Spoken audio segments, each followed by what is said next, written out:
Assalamualaikum. Selamat Hari Raya. Resepi ni dah banyak anti share dekat blog.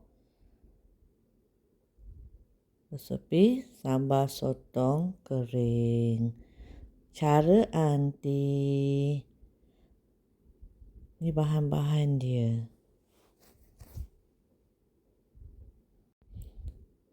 Okey. Kita tengok step by step. Masukkan bawang kecil yang telah dihiris. Nanti guna bawang siam dalam anggaran 2 kilo. Masukkan belacan, bawang Holland.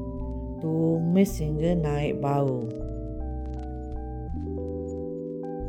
Kacau. Masukkan bawang kecil kisar. Lepas tu masukkan cili kering kisar anggaran 4 sendok. Masukkan badan sotong dulu sebab dia lambat empuk. Dah agak-agak dalam setengah jam, masukkan pula